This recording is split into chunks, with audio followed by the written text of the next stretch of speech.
Shadow Crew podcast. Hey. Go. Hey, We're live? Hey, we're live. We're live. Uh-huh. Hey, everybody. Welcome to the Shadow Crew podcast, episode number 23. Thanks for listening, tuning in on the live stream here on multiple platforms on this fine Friday evening. Thanks for joining. As always, drop a comment, like, subscribe. It only helps the channel grow. For those of you listening for the first time, we talk about a variety of pop culture related items, from comic books to films to TV to toys. We're all over the place. We just like to have fun.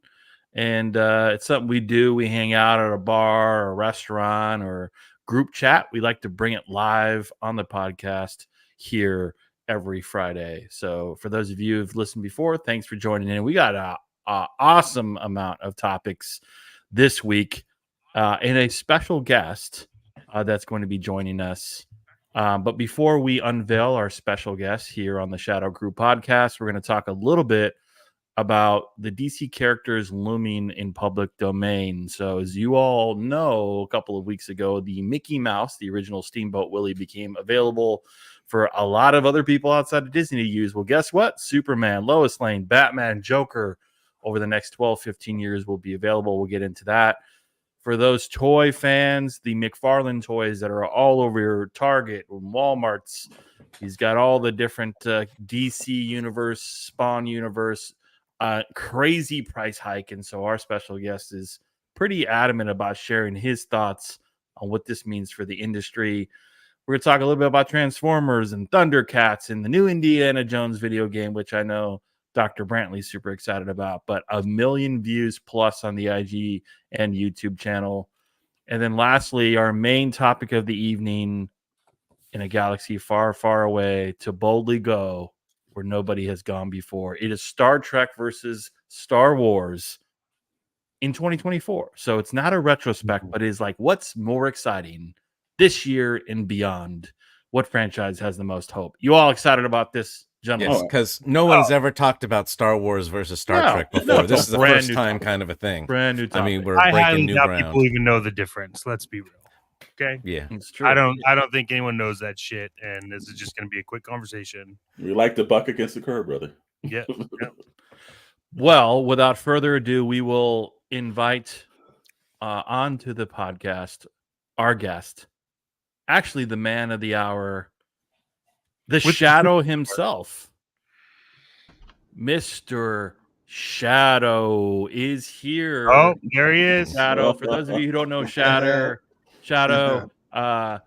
ex-pro wrestler, radio, film, TV, producer, writer, entertainer, and obviously part of this channel. And check out Shadowe's videos on various platforms that we have to find the best deals of toys and other related content. We got a big thing coming up, Royal Rumble, for you wrestling fans, and now Shadow's going to talk a bit about that next week when that happens. But big things happening in the wrestling world. So Shadowe, welcome, first time, episode 23. I know everyone listening live, and also like they're finally excited to see who the hell is Shadowe. He is here. He has arrived. Hey, thanks, guys. I'm glad to be here. I know it took me 23 episodes to get here, but I'm here. I'm sorry it took me so long. You know, I've been a little busy doing this, doing that, and everything else like that, but I'm here now.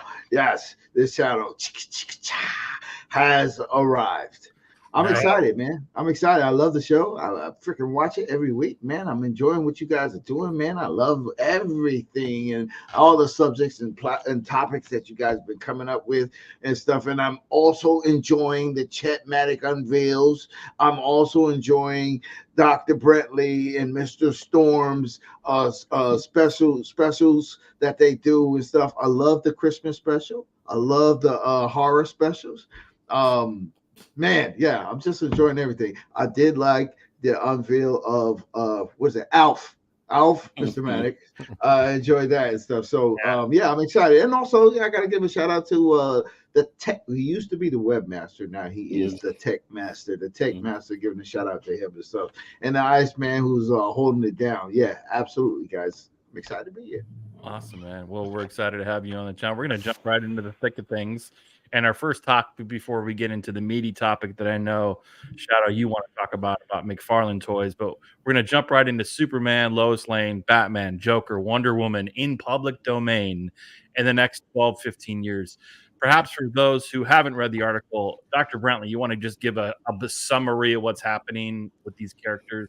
Yeah, just like Steamboat Willie, now it's coming up on I think it's 99 years that, any intellectual property that you create, after that time period, it goes into the public domain.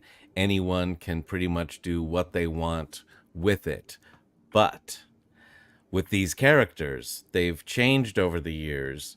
So this is only those original first versions of it. And then as each year goes by, they can add the new things. So like, Robin and Joker come like a year later. And, so slowly things like Superman comes out. And then Lois Lane is like a year later. Jimmy Olsen is a couple years later.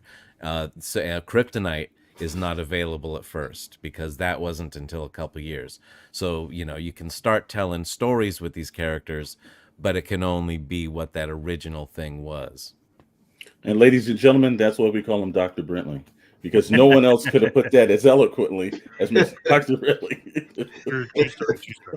So I guess the question is are we going to see 50 different versions of Batman when the time comes? Uh-huh. And does that ruin Batman? I feel like you're going to see all these, we're going to, just like Steamboat Willie, we're going to see a Mickey Mouse horror film. Is Batman going to be in soap operas, and is he going to be? Well, now see that's a good thing. They can use him for things like that. Put a guy in a costume and they don't have to get DC approval as long as it looks like that old version with the stupid really bad ears and everything. Well, let's put it like this. Steamboat Willie got his reckoning.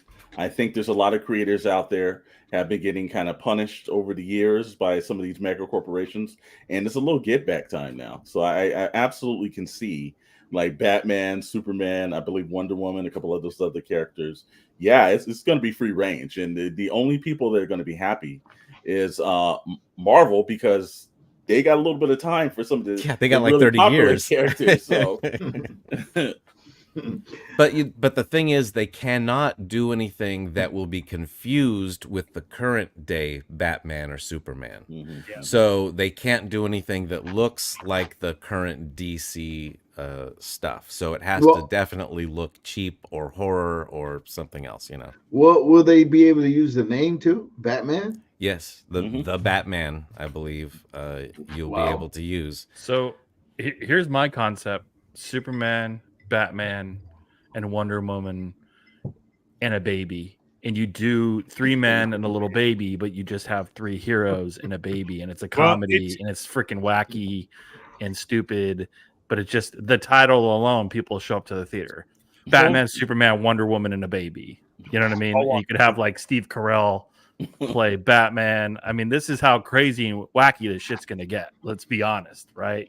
If Mickey Mouse is running around stabbing people in a horror film, you damn well better believe there's going to be some crazy stuff. I'm also thinking, again, I love using Cheech and Chong as a reference for Seth Rogen. Batman and Superman in a Cheech and Chong style movie would be amazing. Now that is something. I would not a superhero stoner movie, sure. It could happen. It could happen. Well, honestly, I think that it depends on who's producing it and who's making it, because okay, cool, great, they did a Winnie the Pooh horror movie. How good was that? There's going to be tons of people that make an attempt, or at least a few, but honestly, it has to really translate into modern day, old school, trendy, something that really draws you in, which was already done, Brightburn.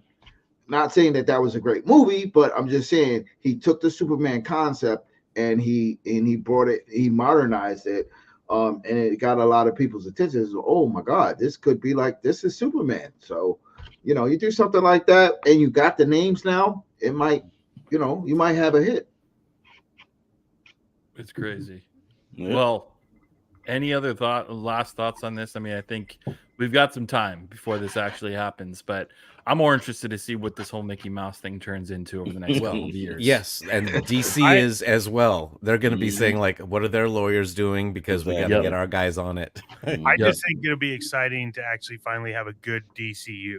You know what I mean? Look, a fan-made one at this point is probably going to be better. I mean, we've seen the shit the fans make, and then it's like, wait, why isn't that coming out, right? But, well, all I can tell you is that chances are, by the time they do fall into public domain, I don't believe James Gunn's going to be a DC. So. yeah, I don't even think he'll be a DCU when his shit comes out. Well, I gotta ask a question. How much time do you give James Gunn before he's done? I give James Gunn the amount of time that probably his action figure line from the movies to hit Ross will be he will be fired in quicker time post movie than those figures heading to Ross. Which is like a 3-month turnaround time. Yeah, I don't give James Gunn's run more than like 2 movies, only because like he single-handedly destroyed any reason for anybody to go watch the other fucking movies that came out. Like it was just like, well, there's no reason for me to see Aquaman. I don't care about that. Black Adam was rad. They got Henry Cavill to come in and like show up at the end and talk to like Black Adam, and then they were like, I guess that's not going to happen now. And that's one of the more recent movies where I was like, oh, if that happens, I'm in. And then it was like, oh wait, no, hold on, James Gunn decided that he's going to get some. Well, that brings the question. It's like, why isn't there a platform or an avenue for like guys like Henry Cavill, who was Superman, was all the stuff, and then got X'd out? People like The Rock, who, like, you know, you had a bad script, you had a bad director, you had a bad producer, you just had a terrible film. Why don't they create something new? There's plenty of new content out there to create new. I think Alex and I were talking about, it's like, you know what I would love to see make a big return, action figure wise, is Cops and Crooks. Never been done. From the 70s, never been done. No one's touched it. I would love to see that recreated, new action figures, all that stuff. Because then, yeah, of course, they would be worth more money. But I sold most of them. Well, I think too, though, like that. The reason why I think that doesn't exist is the same reason why you don't really have. I mean, we talked about this a while ago, but like Vertigo Comics getting axed from DC. And Vertigo Comics was an avenue to try new things, to experiment with the lesser known characters. Weird things. Yeah, and so like it's the same thing with movies. Like unless it's an original, right? It's like the question I like to ask is, would Stranger Things have been just as big if it was a movie and not a series? No, I don't think so. Right? Because people wouldn't take a chance on it if it was a movie, because when you go to a movie, everyone that saw it said, "Oh my God, this is fantastic!" It would build up word of mouth if it was as good as the series, and people would see it. Like John Wick.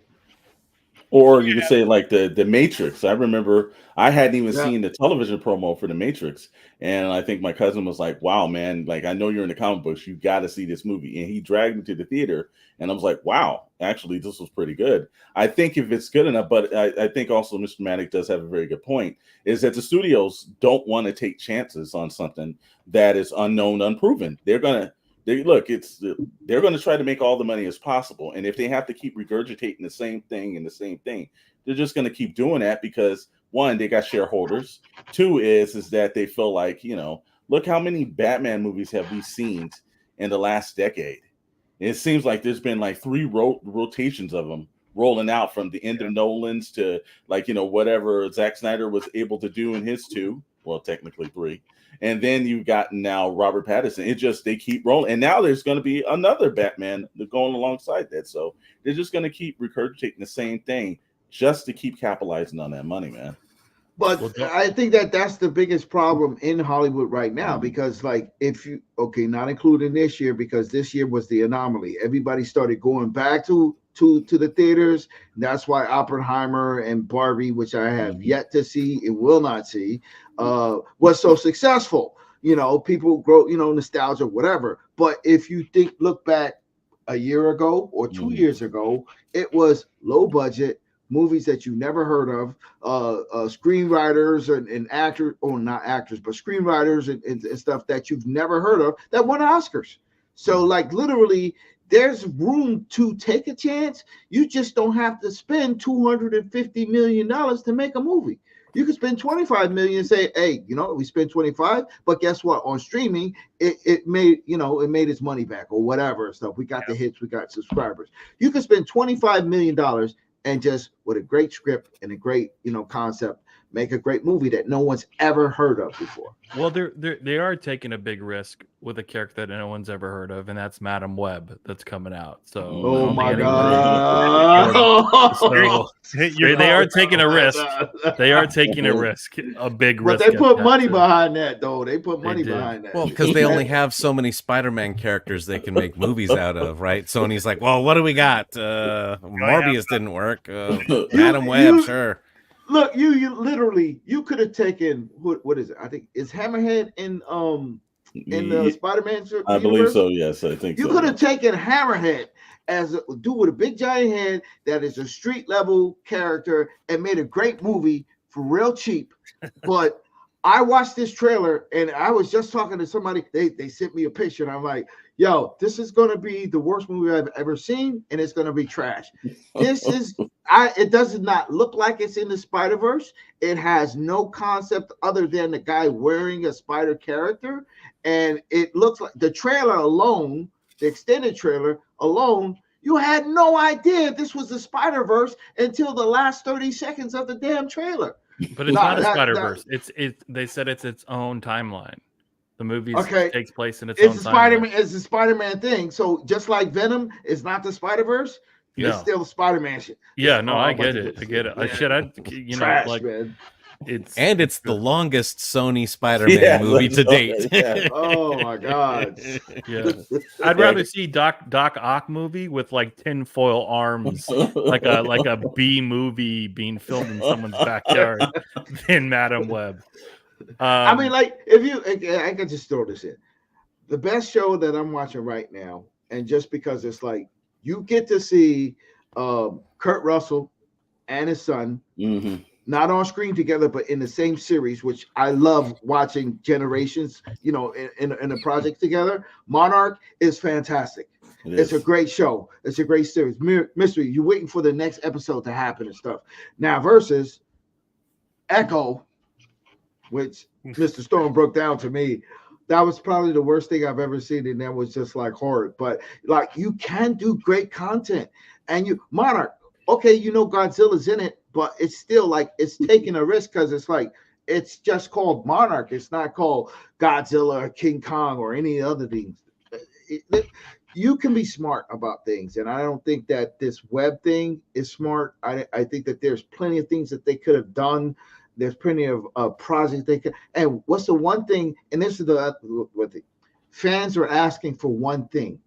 Fans been begging for one thing, and you got it into the Spider-Verse, but you want to see the live action of Miles Morales. What's the holdup? What's the problem? I'd rather them stick to animation because they haven't figured out how to make a good movie. Like until they prove they can make a good movie, don't waste that character because that's too precious of a story and a character until they prove. And it's not going to be Madam Web.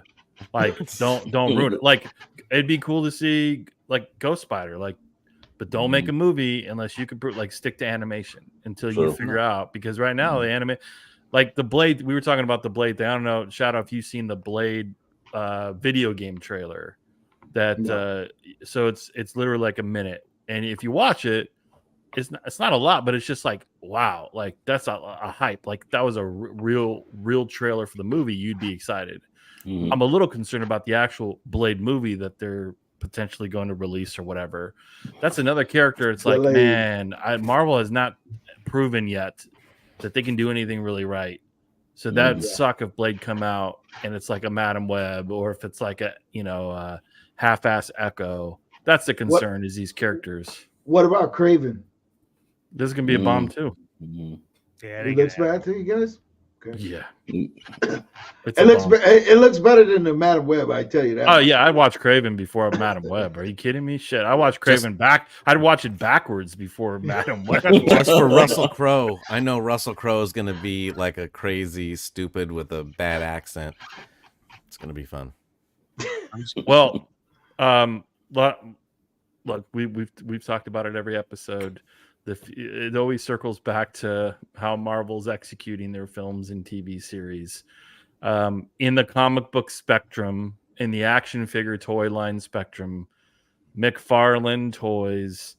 For those of you who are not toy collectors, but you may have seen them on the shelves, the DC multi-verse figures, that is McFarlane. Todd McFarlane's done over the past 30 years, from licenses of NFL and NHL to Spawn figures to all kinds of other comic book characters. He's really dominated the industry for a long period of time, and some cool figures. Don't get me wrong, some of them have hit the Ross shelves, but an announcement recently is that there is going to be an increase in the prices that are already kind of outpriced themselves, and that's why we look for them at Ross and DD's and Goodwill. So we'll let our special guest, the toy man himself, Shadowe. What's your thoughts on this, on McFarlane and this price hike and the future of the toys? Well, I gotta say, Mr. Storm called me and says, you hear about the new deal he did with Hasbro, and I'm like, nah. And he broke it down to me and he explained everything. I'm like, oh, cool, man. Transformer action figures by McFarlane, G.I. Joe by McFarlane. Oh, that's gonna be awesome. Then he said, but $40 a figure. Okay, listen. You would spend $40 when there is like a limited edition, special edition, something that makes you say, I gotta get this figure. But if I'm honestly right now, when I was in Target today, walked into the store at Target, I saw McFarlane figures that were $19.99 at $24.99. And I'm like, okay, holiday's over. Everything's going back to regular price. You can look at WWE figures now that are $25 as well. But I can't even wrap it in my head on a level of like, okay, I know that there's licensing fees. I know that they get a big chunk of the money. I know that you have to pay Hasbro something. And now you also have to pay whoever it is that you like, Transformers or G.I. Joe's, whoever you getting the license to do, you got to pay them a fee. But God's honest truth. And I'll go back to my favorite figures all time is Jax, WWE, Ruthless Aggression. Those were the best figures ever made. And back, I know it was years ago, but $9.99. They were $10 all through the years. And then when they came up with the Super Deluxe, the editions, they were $15. But these were the best figures. 6-inch, 7-inch action figures that were fantastic. So I look at everything that McFarlane has done, and there's some great stuff. Paint jobs, so forth and so on. But there is a mold, a base mold that is basically universal to all the male figures and then all the female figures. So I said, okay, you got a base mold. Now you got to paint them. All right, cool. We got to paint them. You got to put the logo on the chest or whatever and stuff. So you got the Superman logo. Superman logo doesn't change. So if you tell me you're going to do a different Superman logo, okay, cool, whatever and stuff, should be the same price. Now, intricate, detailed Transformers, it's going to be more. All right, tack on $1, tack on $2. I'm cool with that, especially if it's off the hook. G.I. Joes, they got more gear, more equipment, and everything else like that. Tack on $1, tack on $2. But when you tell me that you are basically adding $20, because they're $19.99, the basic DC, whatever McFarlane figures are $19.99 or $19.95. So when you tell me you tacking on $20, there's no way I'm going to buy it. And I will just say this one thing: hold your money, don't spend it, even if you like it, even if you love it. Unless you're obsessed with it, buy it. But other than that, don't do nothing. Wait till November 2024, and you will find it at Ross. You will find it at what's the other store? Ross, Factory Outlet, Ollie's. You will find it at all the clearance stores that Burlington we've been Coat Factory. Burlington Coat Factory. I was just at Ross yesterday, and guess what? There's still McFarlane figures there. Mm-hmm. So trust me when I tell you, and ladies and gentlemen, and that don't get it unless you're really obsessed. Like, I've been obsessed with a Lobo, and I've been wanting a Lobo for about 10 years now. And when McFarlane built the Build-to-Figure one, I was like, I gotta have it. Then he now has another one, but it was like $25, $30. I'm like, not paying for it. Wait, if I get lucky and I find a Lobo, cool, fantastic, I'll get it. But I'm not gonna spend. I will spend $20 on a figure if it's a really good figure. $20 is my max. That's my peak. I won't spend $25. I won't spend $22.95. I will definitely not spend $40 on a mother effing regular action figure just because it's G.I. Joe. I'm sorry. Well, how much of the price increase? So I don't know. And 20. No. I'm saying, like, so there's this whole talk about Hasbro moving production to India, right? Oh, God. So like, how much of the price increase do you think has to do with that? Right, because they're not. It should be a decrease, if anything. No, it wouldn't be. It wouldn't be. I don't think so. I think the labor laws, if I'm not mistaken, I'm not an attorney and I don't act to be one, but I think the labor laws are a little bit different in India compared to China. And I think that there's the factories run. Like if you moved Nikes to India, they'd probably be $500. Well, yeah, I mean that. So like speaking of that, like there when I was doing when Chris and I when we were doing the board game stuff, there was opportunities to for me to produce the entire thing in India, but the cost per unit would have been a lot more than it was in China. And so you have this thing happening right now where McFarlane, Hasbro, all this stuff, but people are starting to like look elsewhere to go for production on things. And I just I don't know. I think that is getting pushed on to the collectors in terms of like price, because if they're producing it in India, we don't know that yet, but if that was the case, like you don't know the quality because like it's not really as big of a production firm as like China is, and so you gotta make up the potential loss of money somewhere.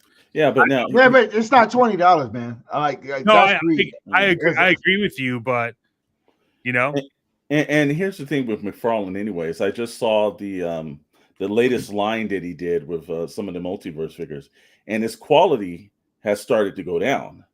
Some of those figures did not look as well as some of the ones we've seen at Ross.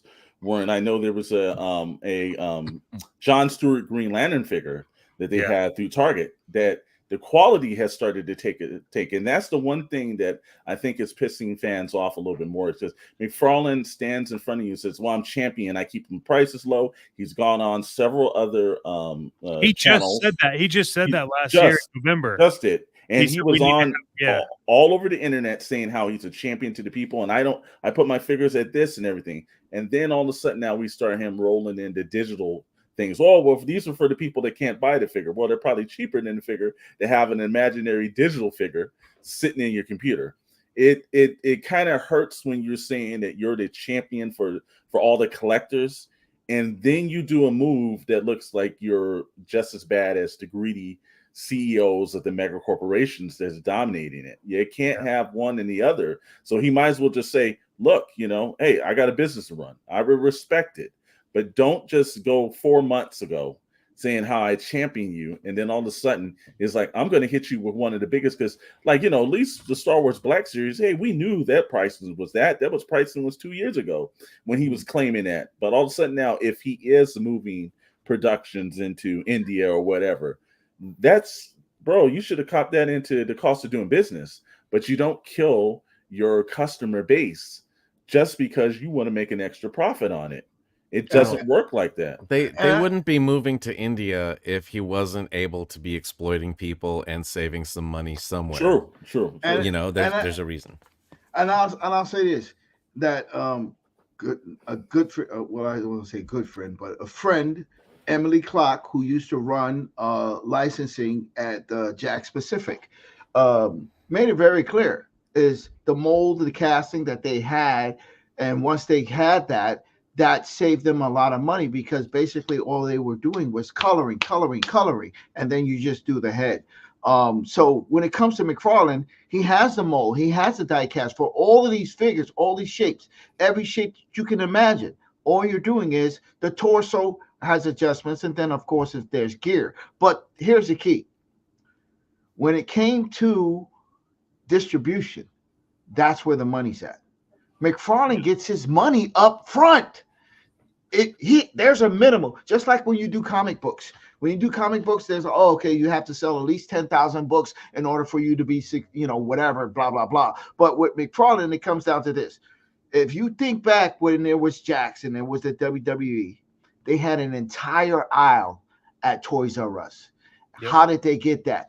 Because Toys R Us had to order a set amount of figures. Now, of course, the inventory was too high, and you would find all these Jakks figures on clearance when Christmas time comes. McFarlane is doing the same thing right now. Why do we find stuff at Ross? Why do we find it at these places for $5, $6 now? Because Target and Walmart's and all these other stores, they have a minimum to order in order to carry these figures. So this guy is making money hand over fist. So you can't tell me, it's like, oh, you know what? I got to sell 100,000 in order to like break even. He's already got orders for millions. So there's the break even is way surpassed that. So just imagine you sold $1 million at $20. Now you're selling $1 million at $40. And then what? His overhead, he ain't got no overhead as far as like the price mark, because McFarlane's the $20, that's his money. Now you increase that, say maybe $5, and then maybe $10 goes to Hasbro. Where's that other $5? The other $5 is basically for them to play with, to put on sale, and so forth and so on. So like this dude is making money. Hasbro, all of them, it's ridiculous. You can't explain it. You can't wave it off. You can't just say, hey, it's the cost of doing business. No, it's not. Because when you see stuff and clearance at $5, that is because there was a base minimum that every store or every market, or the Targets and Walmarts and all that, they had to order. And then you already knew, like, we got to carry it because people want it. But like, Jesus Christ, do we have to order 1 million of these figures? Like, I don't even know who the Flash is or whatever. So yeah, that's crazy. Well, you also have like comparison, right, for like sales, like their sell-through rate. What was that like? Mm-hmm. If the sell-through rate wasn't good, they're not going to repurchase. And then when it does hit clearance, like they can only go so far before they lose their bottom dollar as a store for purchasing that up front.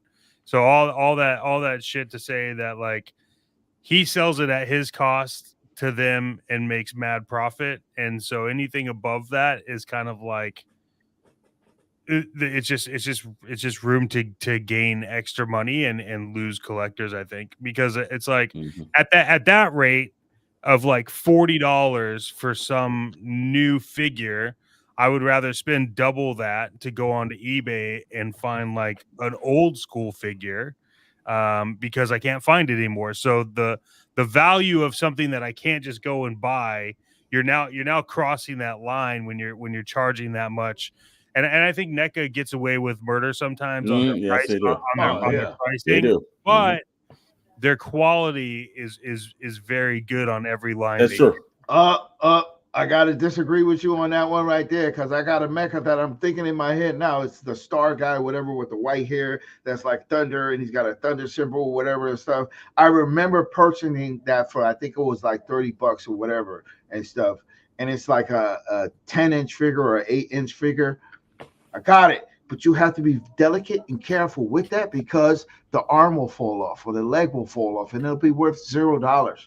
And that also goes to, who's the guy that did the demon with the horns, the red demon and stuff? It was not Vertigo. Was it Vertigo?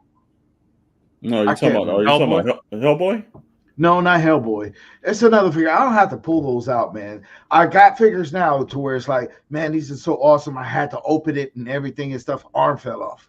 Leg fell off. Are they just like the older NECA figures? No, this was like, well, now of course, they're older now, but like when I purchased them, I've got a bin full of like guys with one leg missing, guys with arm missing and stuff, because it's like the sticks and the McFarlane stuff. Let me tell you something right now. The Bloodshot. Yeah. I bought, oh my God, I got to get Bloodshot. I bought the Bloodshot, purchased it, full price, everything, $20. Got it home. This is cool. Had to open it. I'll open it. Then like a couple of days later, I was trying to pose it. The leg fell off. And I couldn't, and I put it back, and then the leg fell off.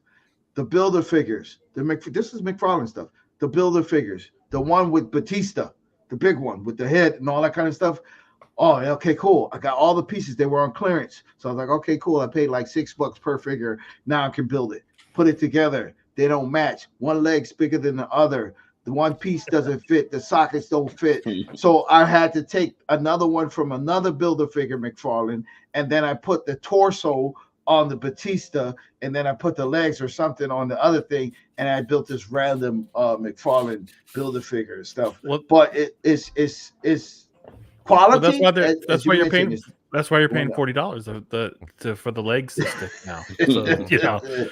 I would, because we're gonna move on to the next topic, but what I would say is like they're slowly at that price range. Those figures, if I'm like Target specifically, all of those figures, if they're all going to be 40, need to move over to more of the premium section, because they're not for kids. They're not for kids anymore. No. And I think, you know, what Chet said about like, hey, I'd rather pay double to go on eBay and get like some exclusive.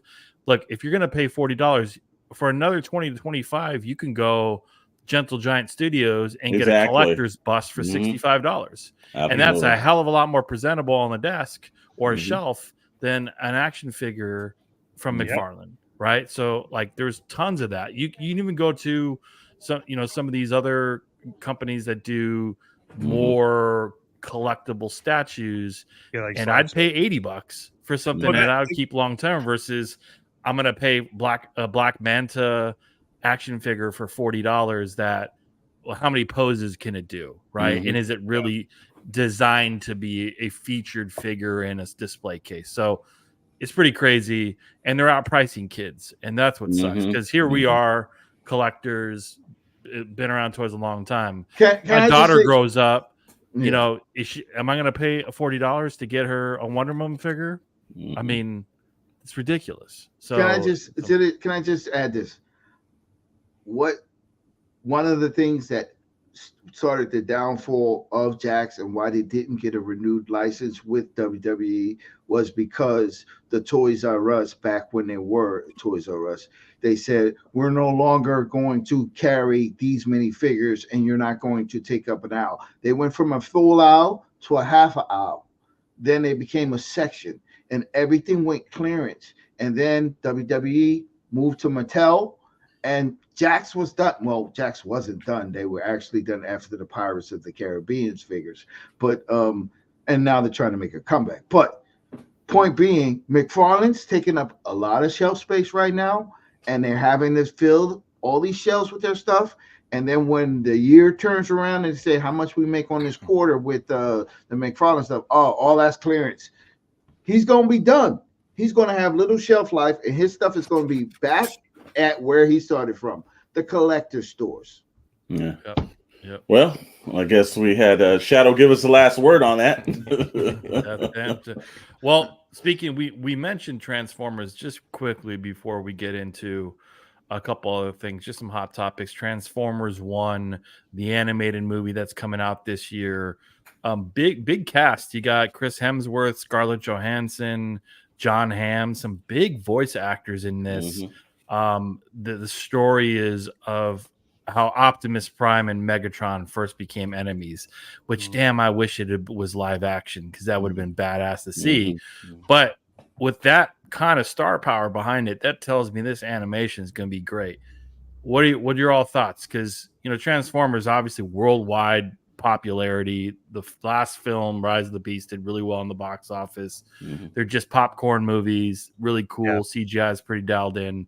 What do you think about an animated film to the big screen? You think it's going to do well? I do. I think it's going to do well just because everyone that remembers watching the first animation that was in the theater and was like, you just killed everybody off in the first like 5 minutes, is like, cool, let's see what you got now. And to be honest, it's one of those things where it's like it's the right time. I think you have, they just started doing another push in the comics that like the movies, like you said, they're like, you don't go to a Transformers live action Michael Bay explosive fest thinking you're gonna get like a good storyline. You go because it's like, I can sit down and shove popcorn in my face and be excited over all the visuals and the overproduced audio for the explosions and have fun. And so I think what this is going to do is get, as an animation film, and I love that Chris Hemsworth is the voice of Optimus Prime. I think as an animation and kind of like reigniting that, I think you have a lot more give that you can do in terms of just like how you want the scenes to look, and you could do a lot more for a lot less in animation than you can live action. I'm excited to see it. Hopefully it doesn't like it's not like a Kevin Smith He-Man thing, but we'll see. Well, like I said, the one aspect that they always do pretty well is that Paramount, even when the Bay movies were bad, they were still grossing some kind of money. Yep. This is the first time since '86 that we're going to see an animated Transformer movie 40 years. in the theater. And I think now there's a new generation that never got that first experience of it. The one thing that we know is that it's not going to be where they're killing off fan favorite characters. They're going to kill off probably prequel characters that we probably didn't know about in the first generation anyway. So I think it's a good thing. I think the voice cast, I'm always an opponent of having a good voice cast. I think sometimes it's unnecessary to have, that many star hitters in a movie, because then that makes the bottom line go a little bit better. But it sounds like everybody in there, from Scarlett Johansson to Chris Hemsworth, always very talented. So it's going to be interesting to see another Transformers. Almost 40 years on the screen after the first one. And it's also Chris Hemsworth. I think it's his first voice animation. Oh, okay. Yeah, I don't think he's ever done an animation. My concern with this, I'll be honest with you, my only concern is Optimus Prime and Peter Cullen is like Darth Vader and James Earl Jones. But I think they're going to because it's the younger version. But come on, dude. Optimus Prime is like such He's the a robot. iconic voice, man. Yeah, I mean, I agree. It's going to be so weird where Chris Hemsworth is like, Autobots, roll out. It's just going to be so strange. Well, maybe with the Australian accent. Autobots, roll out. No, I don't think he's going to do that. I mean, come on, Peter Cullen. But, I hope it's good. I mean, it's got it. Like, I don't think they'd sign up maybe just for a paycheck, but those are some pretty talented. Like Scarlett Johansson is signing up for a Transformers movie. What role is she playing? I think probably maybe RC. I wouldn't. She's his mom. No, she's like the main. She's girlfriend. Her character's pink and gray. I forget the name. So she's a Transformer, Autobot. So my biggest concern is the animation Alita going to be good? Alita 1, that's her name. Yeah. Is the animation going to be good? Is it going to be manga style? Is it going to be like the stuff that we see on Netflix? Because realistically, you have the CGI already. You have all these pieces. You can intermix it. How about like I can't remember the name of the show on Netflix. I can't remember the name of the show. Best animation I've ever seen in my entire life, and I can't remember the name of the show. Recent? Yeah, it's a video game. They turned it to animation. It was a YouTube series. Dang it! I can't remember the name. There's a style that intermixes 3D and CGI that is fantastic. But that's really my only question. I'll let Julian take over. But I just really worry and concerned is like, you're talking about epic level, and you're talking about if you've already done so many live action films, now you're going to release a film that is going to be just what? Manga style? Everybody's not into that. So, you got to give me more. Now that you've brought it up, I'm wondering the reproductive process of Transformers. Do they have parents? I mean, they're robots. So, now, and if that's the case, then they're probably going to have like Bumblebee's parents, and then they're orphan, and he has to take care of little baby Bumblebee. That's my guess. Yeah, I don't think they're going to go that deep in it, brother. The Allspark doesn't work that way. I'm sorry. John only runs so deep. I found the show is Arcane. Okay. Arcane, yeah. Arcane. Well, here's no, it wasn't good. It was the best animation I've ever freaking seen. Here's the update. I'm just reading here. The animation is being done by Industrial Light and Magic. Oh, that's gonna be good. Okay, now that's gonna be good. Yeah, the last one they did was Rango, which Yeah. won the Academy Award. It was And Scarlett Johansson. She said, "I can't reveal too much," but like she was quoted saying it has a very dark, gritty feel to it. Yeah, and like the script is really great. So I mean, I hope it does well, man. I really like. I don't think it'll bomb because it's Transformers. But I mean, why would you sign up unless it's just a massive payday and you don't care? Because people do that for voice. Like Chris Pratt does. He's in every damn animated film at this point. He's carved out himself a nice career post Jurassic Park. But Industrial Light and Magic gives me hope. Yeah. I mean, what else did they do besides Rango? Because that was like that. Just like you think everything from Star Wars to Indiana Jones to their resume Pirates is one of the greatest resumes that has ever existed in cinema. All the Transformers movies. I think I trust them to do animation better. They are the top field. You spend like the next 30 minutes out like boom, boom. Have you ever heard of Indiana Jones? No. Okay, got you. Yes. Yeah. Well, any last thoughts on Mr. Maddox before we move on to Indiana Jones as a topic? And then Shadowe, I don't know how much longer you're going to be with us, but if you got more time, I love your thoughts before we get into Chet's last thoughts on this, because we're going to talk about the Thundercats. Royal Rumble. We want to talk about the Thundercats Dynamite comic book because Rob Liefeld's involved, and we want to get your thoughts on that. But first, I gotta go. Mr. Maddox, your last thoughts on Transformers. No, I'm excited about it. Like I'm a Transformer person, like all the way. I think it's great. I didn't realize that John Hamm was also a voice actor in this thing. Like it's getting better and better the more I read about it.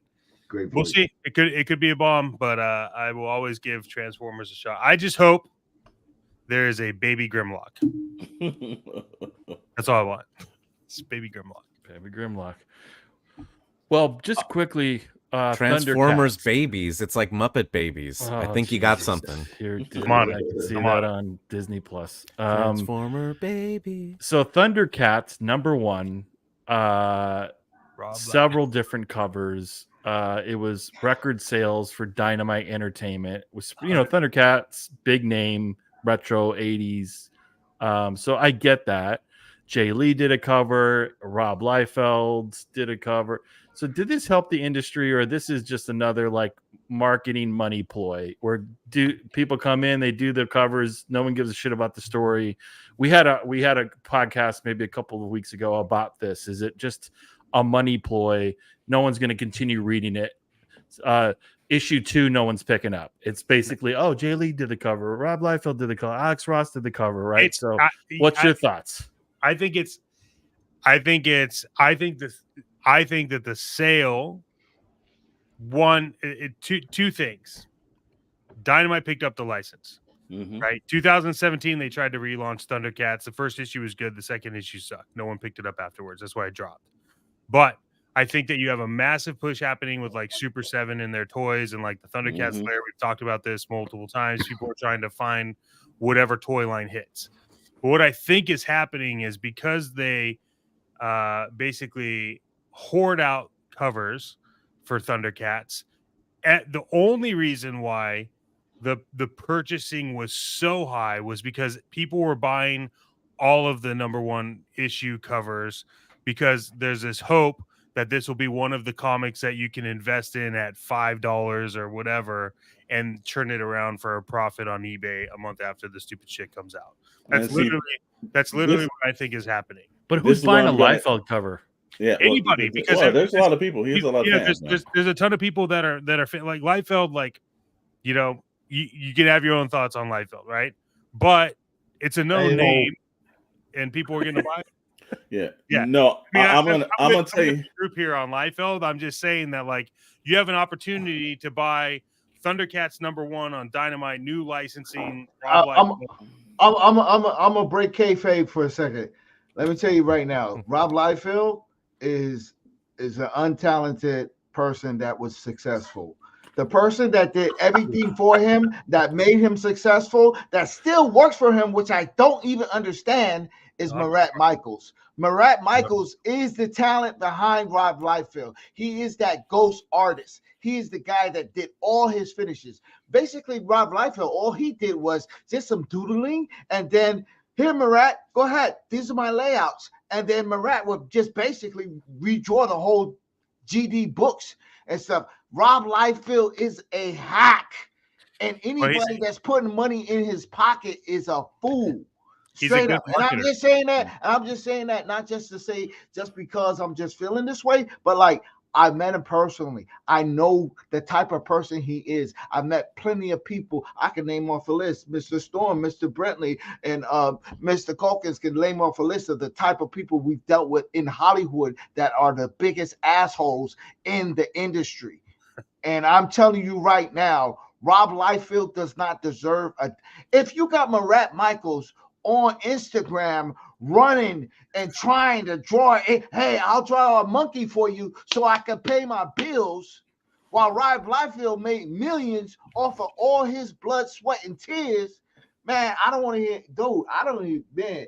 Thundercats. Oh, okay, we were talking about Thundercats. My bad. Here's the thing, man. It did 170K.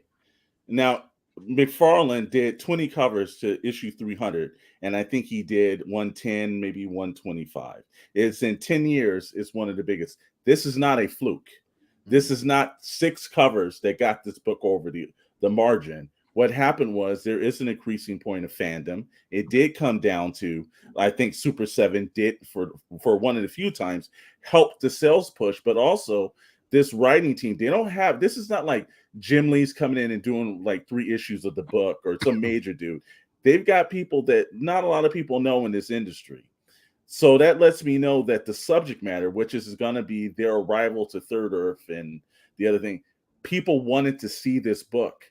Is it good for the industry? Yes. Now, remember back in the day, 170 would have your book. If this was 90s and you were doing 170, they cancel your book. But now, at the amount of money that you're getting, 170 is the primo. Well, we've seen an uptick. Now let's hope that trend keeps going and we start seeing the uptick to these books, because the industry is on life support. If you don't have, look, this is good for the shop owners. This is good for any of the distributors. This is good for the fans. This is good for everyone. And, you know, whether it's Rob Liefeld's name on it, whether it's, you know, you got Jay Lee, who's another great artist that pops in and do some work. The 170 is the issue. This was not a fluke. This was something that we're seeing in the same way that, you know, comics are getting outbeaten by manga.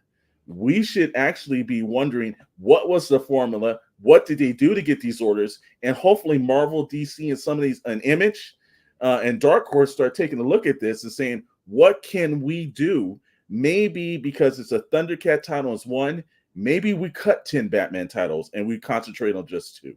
Maybe we don't have 4 Spider-Man titles. This may help the industry, and they need to study this formula because, again, some of these shops, some of these places are on life support. And if this is the thing that's going to help them out, let's hope this momentum keeps going, man. I mean, the Rob Liefeld cover, by the way, doesn't look that good. No, it does not. No, I'm guessing Lion-O's chest is out to here. No, not this time abs. around. Lionel has 20 abs. It looks like the same basic poses that he's done for the last 20, 25, 30 years. Oh, just a guy standing like that? Well, some guy with sword and some other people, but let's it wasn't the book didn't do well just because of the Liefeld cover. There's something in that 170. That means there's excitement in the stores. That means that Super 7 has done something that's reignited fans, because remember, like Chet was saying, 2017 they had a book that failed. DC did the Thundercats, it failed. Marvel did the Thundercats, I think it ran 12, 13 issues, it failed. This is the first time that fans have kind of jumped on. So like I said, again, for all these shop owners, for all you distributors out there, hey man, bravo to you guys. Hopefully you're gonna get new traffic into those stores, man. I think what you said about the story, like how they arrived on whatever and stuff, I think it's the origin story. Everybody wants to, like, the Darth Vader origin was like, we waited for that for like what, 20, 30 years? And even what's that other, there's something else. It's the origin that drives you into wanting to see that. It's the Force, what we talked about earlier. The new Star Wars that they're looking at going back is how the Force was created. Like, I've always wanted to know, like, what do all the lightsabers mean? Like, give me a story on that. So I think what you said is the key to it all. This is something that people grew up with, and now you're giving us an origin story. Cool, I want to see it. Next is I want to see an animation or a film. Yeah. Well, I think what's very relevant too is like a lot of the 80s cartoons and characters and animation too. So they probably capitalize on that. But to your point, Mr. Storm, it's great for the local mom and pops and the comic books. Like, hey, I don't hate when people come in and spend some money, right? It's but it sucks when people who are a-holes in the industry get rewarded when they shouldn't. So good point from Shadowe. Before we get into our main topic, Star Wars versus Star Trek, I know Dr. Brantley's all about Indiana Jones for you all first-time listeners. We're on multi-platform, streaming live every Friday. Check out our channel. We're here Friday nights at 7 o'clock every week. Shadow Crew Podcast on the Shadow Knows Network. So where we can be seen. Subscribe, like, drop a comment, please. But the Indiana Jones video game finally released its trailer. Bethesda. I saw the trailer. It looks pretty awesome. I'm going to turn it to you, Dr. Brantley, as the Indiana Jones fan, and then I'd love just a couple minutes to talk through. You all excited? But Indy's back into the pop culture relevance again. A movie and a fast follow with a new video game. Well, and the video game is probably going to have a lot more goodwill than the movie did. Just by the looks of it, it's the classic time of Indiana Jones when he's fighting Nazis, so that's always fun. But I don't have an Xbox, so I'm probably not going to be able to play it. Oh, don't worry. I'm sure they'll one who pop out of the sky for you, brother. Like I said, you're on the bridge right now. Transport one up to you. let me see if I can mail you one in time. It looks really cool. The gameplay looks cool. I know we were talking a bit about it before the cast started. I think they probably invested a lot of time in the story. So you're basically invested in this kind of movie. I mean, the reason why like games like Uncharted and Last of Us do really well is like you're like immersed in the story and you're playing Indy. So as long as it feels like that, it's going to do exceptionally well. But Chet, like thoughts and you're heavily involved in video games. This one might get me to come out and stream again for a little bit. So I remember when Bethesda when he was talking, and he said that like he would love to do an Indiana Jones game. And what I loved about watching this is like it's done in first person, which I think is an interesting concept. However, there are parts of the game that are third person, which I think is fantastic. Mhm. So I'm very curious to see how it plays. Like I when you sent that over and I realized that was like a thing, I was like scouring every video I could find about about the game, because it's definitely a game that I want to play from the start. My only concern, my only concern about this is Bethesda has a history of Bethesda is like the Stephen King of video games. The shit's really good, and then the end sucks.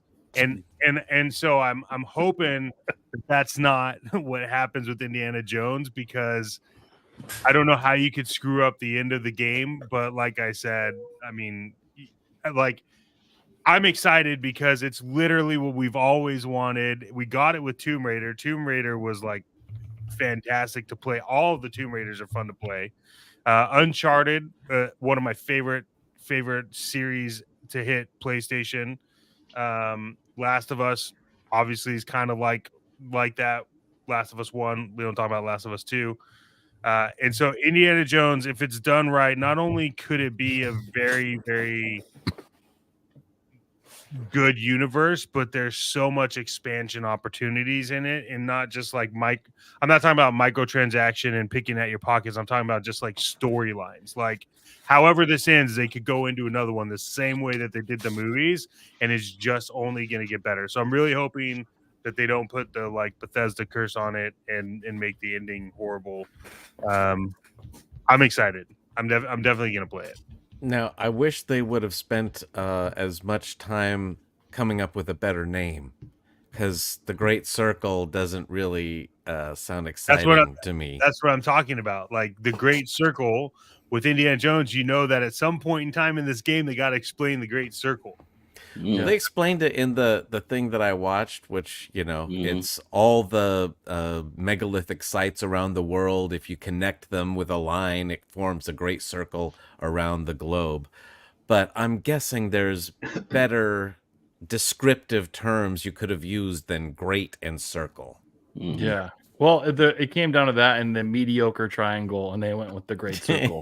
So that seemed like the best one. Look, I think as time progresses, we'll see more gameplay. But I think initially, it'll really do well, and we're excited about it.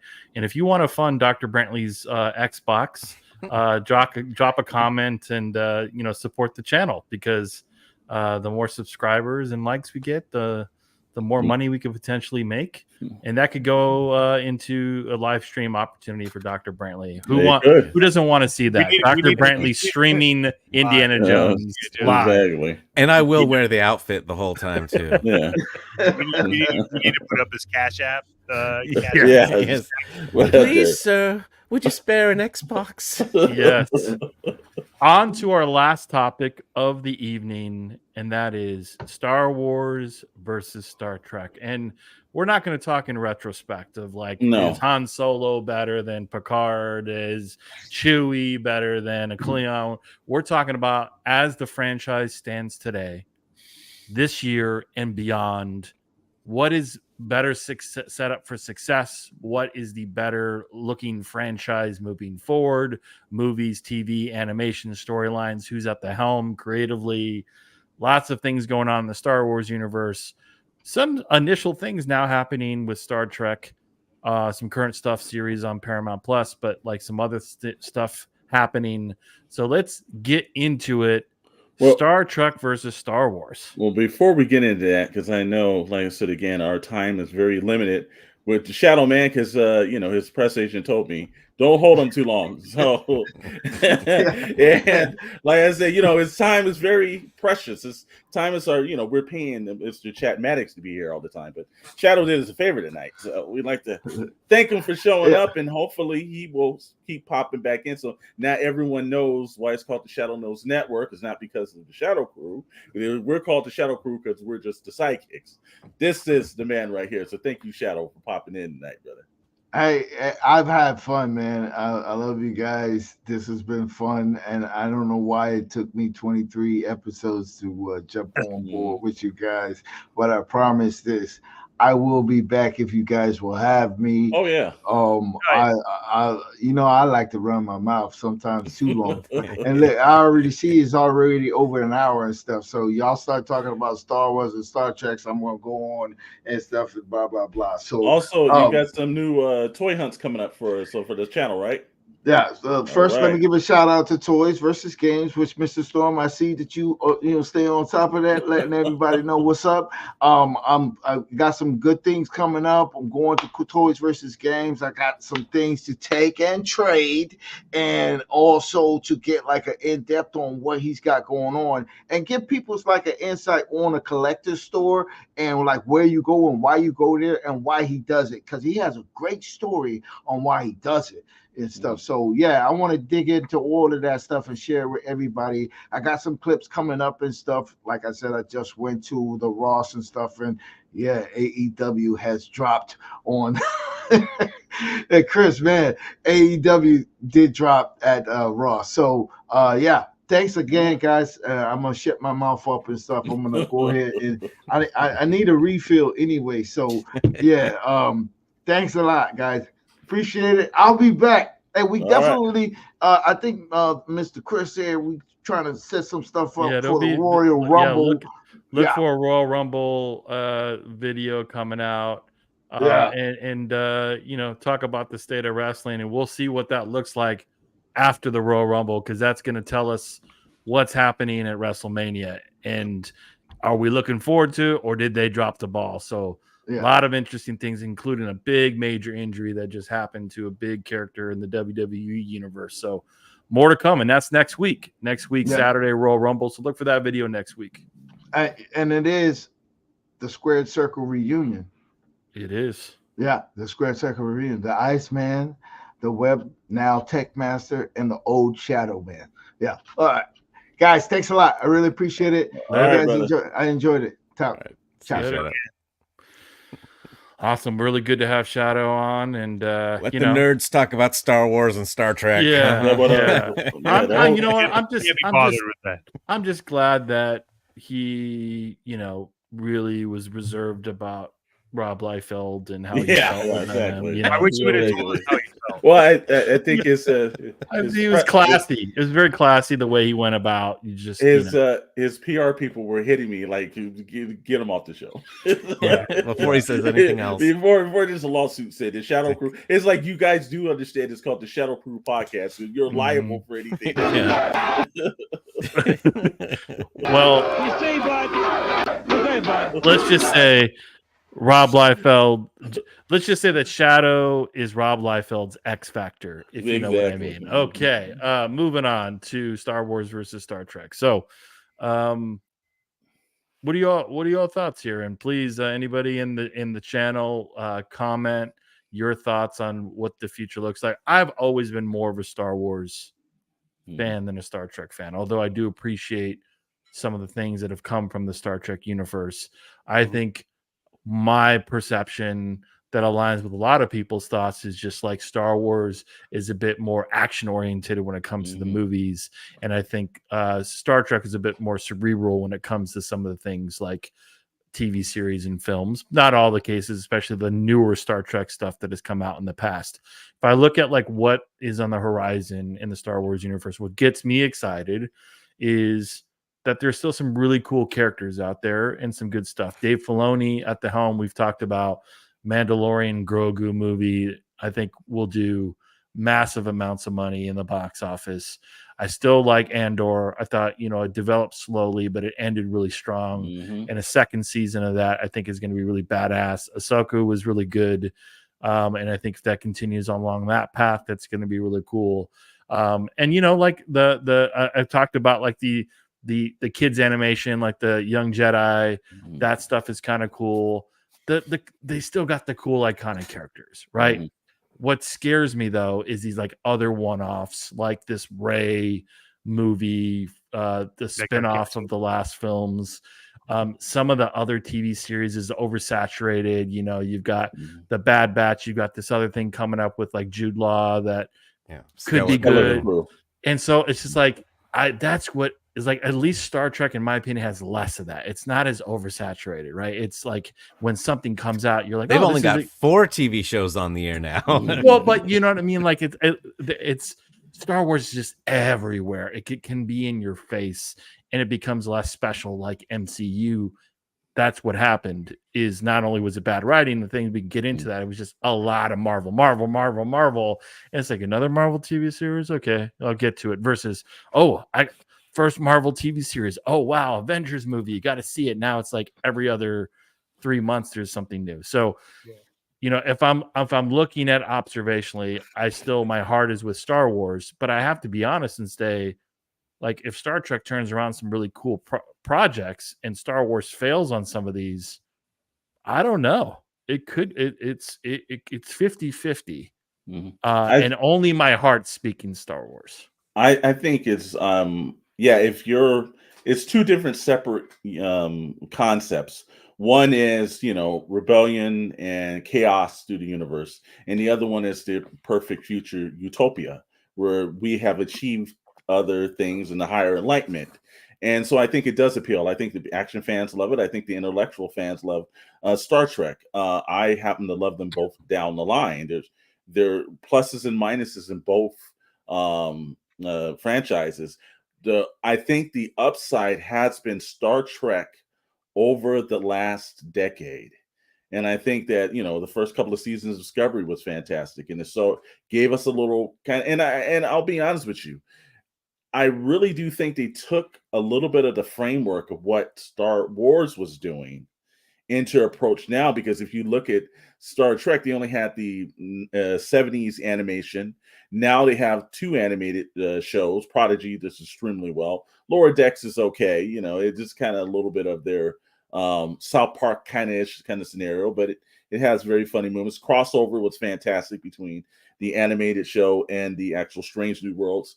Strange New Worlds is the pinnacle of what Star Trek could be.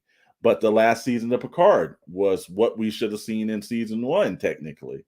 So there's a lot of good that Star Trek's doing right now, and they're capitalizing on, and I've even heard they've even got Starfleet Academy that they're working on right now. And they're giving the fans what they kind of want, but also in the same way, when Discovery got to the point where it was becoming a little bit contentious with the fans, and a lot of people didn't like the direction and everything, Paramount did the smartest thing ever. They just canceled it. And the actual, a lot of the people on the show didn't even know they were going into the last season of the show. They knew when they had pushed it too far. And I think that be season 2 going into season 3, where they make a jump from one time to another, I think that was when the show took its wrong turn. And it's just been wrong for 3 seasons. And I think right now is the perfect time to get it gone before you get the fans. And they've got another flagship show like Strange New Worlds that has ignited the fans in an era that we haven't seen before. That I think they've taken the Star Wars philosophy and they've done it right. The only thing I'm worried about Star Trek with, I don't think it needs a 4th J.J. Abrams helmed Star Trek film. I think that's the thing that works. I think they need to let Seth MacFarlane do it, because the Orville is really good. That's definitely inspired by Star Trek. And look, we have to understand there's going to be like purists that are going to hate this, because they're going to talk about how Star Trek isn't anything close to being blah blah blah, and it's like that's really not what we're talking about.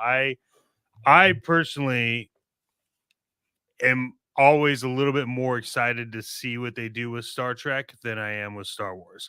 And it's only because Star Wars for the last, I don't know how many years, has just been really good at consistently letting everybody down. It's like, I don't know. I know people watch, like, people like Mandalorian. I got bored with that crap, like, fuck, like 3 episodes in. Can't really watch any more of it.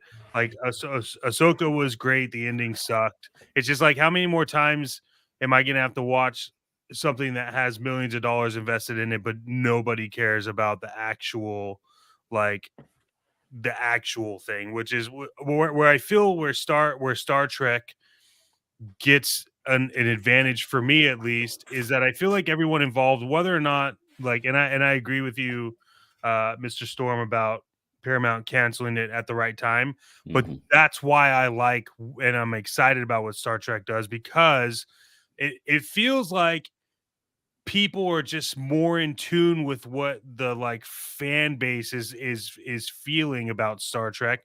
Lower Deck is funny, right? Mhm. Mhm. That's funny. It has bad times, Mhm. but there hasn't been a really massive upset in the Star Trek realm as there has been in Star Wars, and that's where I feel Star Trek wins. Well, And what there might be, but it hasn't been as many consistently as Star Wars. Because Well, I'll There give just you one not as thing many that, at bats yeah, to swing and miss. I'll give you is that the difference between the two, and I think what it is that there's bigger pockets. Paramount can't afford Star Trek to be totally bad, because they built a whole streaming network based on it. Yeah. So if that's bad, they're in trouble. Disney, if it's bad, Disney can survive. They'll just piss off a lot of shareholders, and they'll try to see how they can make it up. And it's the same way.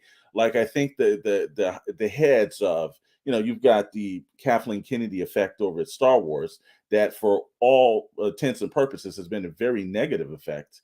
And I think that a lot of decisions, they have a director here, he's gone. They got a story here, they're gone. This is way too much, and the whole pushing of the Ray onto people didn't like the fans. Well, people started to not like Discovery, Mhm. and Paramount was like, we actually see this trend. Why destroy the franchise over one show?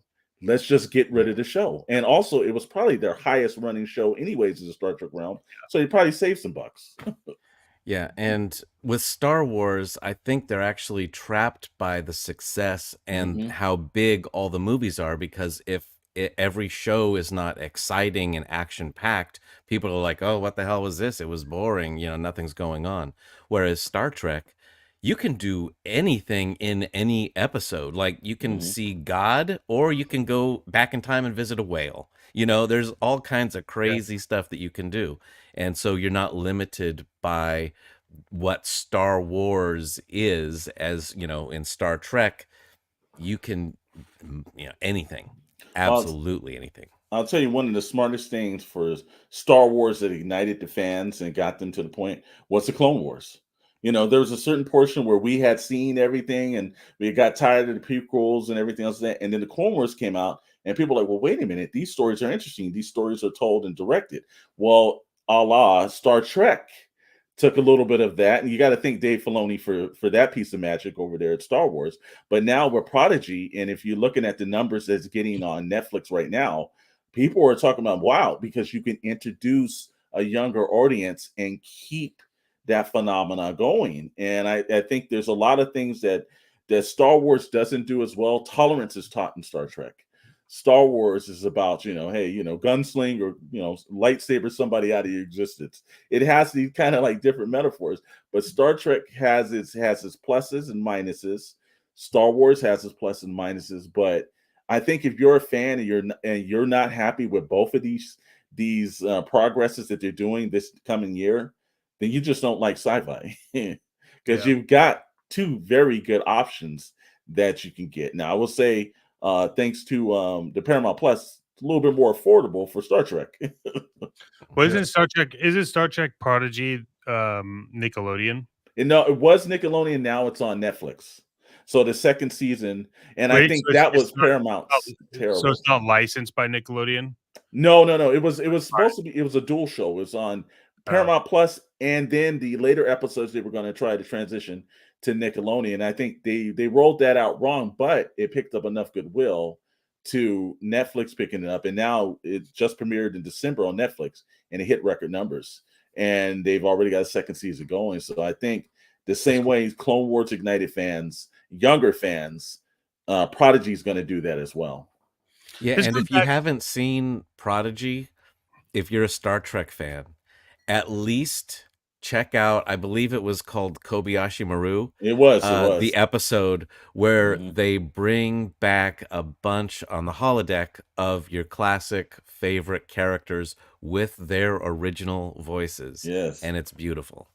Also, let me say this one thing too, is that Star Wars, while there's obviously you love William Shatner, and he's probably one of the last surviving real big people on that. But also, let's I was just looking at this in my notes and everything. This week, Mr. James Earl Jones, the greatest villain that has ever appeared on the screen, turned 90 years old too. So that's you've got two of the longest running franchises with so many characters that you see the longevity of them, that the actors are basically, the franchises are still going and the actors and the creators aren't. So I have a question for you guys. Yeah, because you just brought it up. Mm. Were any of you as extremely disappointed as I was when Darth Vader lost his mask and it wasn't James Earl Jones?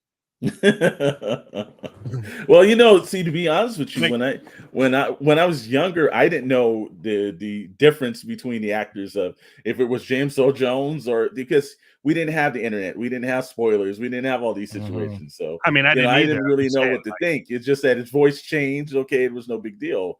But now you look at it and you're like, well, actually, I don't know. I like I said, there's a side of me that's kind of glad that James Earl Jones is not the worst villain in all of space. What I was just so mad because I was like, man, good. They would have had a lot of explaining to do. Yeah, would have been. It's like a Star Wars DNA test. Are you sure about that? Yeah, makes sense. I think what Star Trek needs to do, and I know we're kind of more of comparison and not like the few like what recommendation. What Star Wars has done really well, especially recently, is the spin-off character shows. Mm-hmm. Star Trek really hasn't done much of that, if any, really, like that Star Wars level. Sure. And so I think it would be really cool to take some characters in that universe and do like a 4-episode or do like a mini series or something along the lines to get people more invested in the universe, that the typical diehard Star Trek fans are people that have caught on for the Paramount shows. But I think all the characters we've just mentioned, a lot of them, the Mandalorians, the Andors, Ahsoka, those were all like, they're not main characters, and now we're starting to see the story. Star Trek has an opportunity to do that. Mm-hmm. Like build some characters. Like, is there a character today in the Star Trek universe that you would recommend? I would do a 4-part miniseries. Yeah. We would have loved to see the Captain Worf series that we never got, and he begged for years. But the one thing that Star Trek does do that Star Wars hasn't been able to do as well is that they mix all their characters from the Next Generation to the original shows. These characters have jumped back and forth between shows, and it's been seamless. And like just like in Discovery, where you had like original shows and then new characters. And Star Wars, sometimes they kind of alienate it. It's like when they tried to force the last sequels on you, people just did not like those characters, and they did not mesh well with the original characters.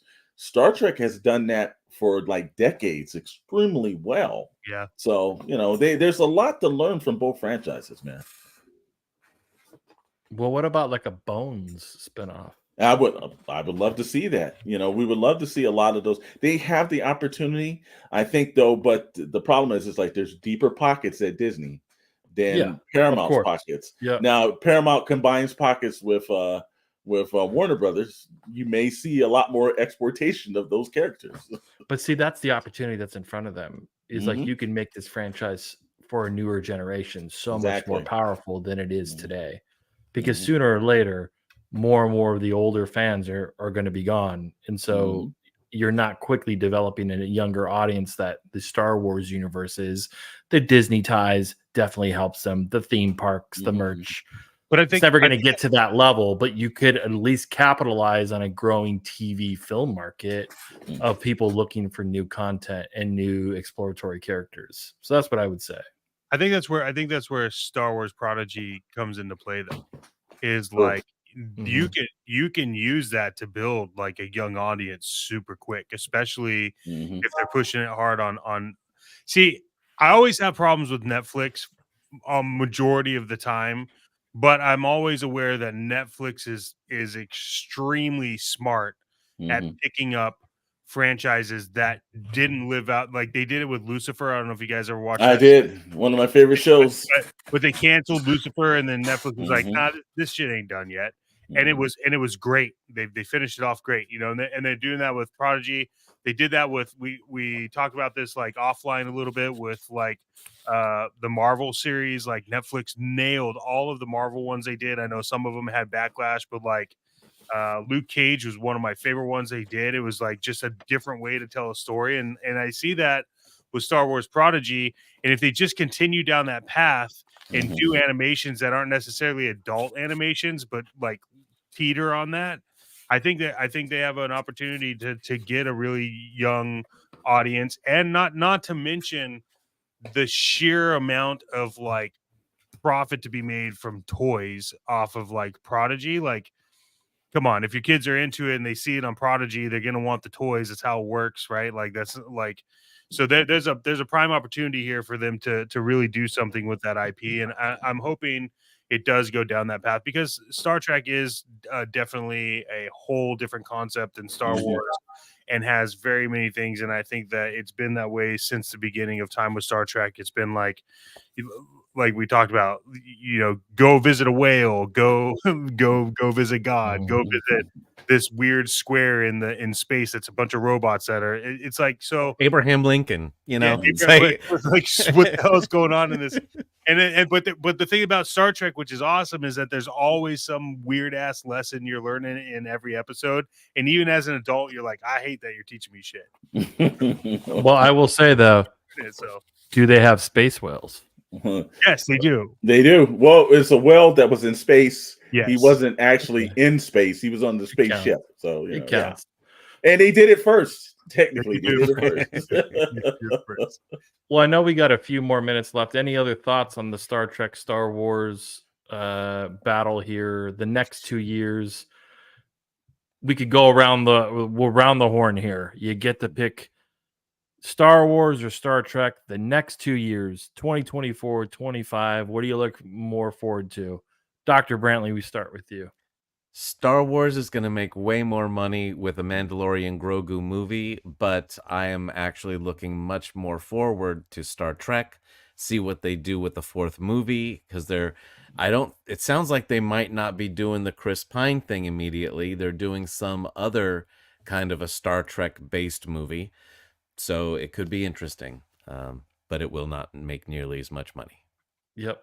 All right, Mr. Maddox, Star Wars, Star Trek. Yeah, I'm gonna go Star Trek on this one. And I'm gonna go with what I just talked about. I want to see Star Trek push more animation, and I'm hoping that it goes well, because there's a wider audience. You have the adults that could sit and watch it with the kids, and so they get to kind of relive that experience of their own, right? And so I do think Star Wars is going to make stupid amounts of money unless they somehow completely f bomb that up. But I do think Star Trek could come out from behind and surprise a lot of people. Okay. All right, Mr. Storm. I think Star Trek has a brighter future. And I think I'm excited to see what Star Wars do, but I think Star Trek has a way of out nudging it just a little bit, man. Okay. All right. If you asked me 6 months ago, I think I'd be aligned with all of you. But the recent news of Mr. Filoni at the helm gives me high hopes that the next 2 years, Star Wars is in good hands. Not to say there may be failures along the way, but I think I'm going to bank my money on Star Wars, not box office wise, as Dr. Brantley points out, but the sheer content of Mando, Grogu, Andor, some new additional content. Ahsoka. So there's a lot of cool stuff. So I will put my faith in the hands of Mr. Filoni. But with that being said, it was awesome to have the Shadowe himself join the cast this evening. And as the Shadowe, Mr. Shadowe pointed out, as always, our sponsor, Toys versus Games. So give them a shout, give them a visit if you're in the area. We always like to work in partnership with local mom and pops, comic book stores, toys, games. As Mr. Storm pointed out, we love when a comic book does well, get footsteps in the door. We love, like we promote Ross and all these, but we don't get money from them. We're just, those where the deals are at. But if you're looking for collectibles that you will not find at a Ross or TJ Maxx or DD's or an Ollie's, or maybe Ollie's, they may have some of that. You got to walk into the comic book stores and the collectible stores and get your hands on that stuff. So just as a reminder, Mr. Storm, any last thoughts before we adjourn this evening? Yeah, I'm going to say that this was one out of 23. I'm thinking, other than the first couple of shows, that thanks to Mr. Shadowe tonight, we can get to the best of series. So what we're going to do is we're going to transition the best of series to next week's show. So, because I don't think anybody wants to film anything after we get off. So, so we're going to do the best sidekicks next week. But we'll have all new other topics on it. So, what are the rules, real quick, on best sidekicks? Any genre, whether it's literature, whether it's comics, whether it's films, whether it's, so we can intertwine it. Any medium. Any medium, whoever you feel is some of the best sidekicks ever. So now we've got an extra week. And so I know I'm going to piss our editor off. We're absolutely sorry. We didn't know Shadowe was going to pop in this long. We will definitely get to that because he's going to be like, I got to change thumbnails. I got to do this. I got to do that. Sorry, brother. All good. Well, as always, follow us, subscribe, like the channel, comment. We appreciate you viewing this evening. Have a great rest of your weekend, and we'll see you next week. Thanks for tuning in. Yeah. The Shadowe Crew Podcast.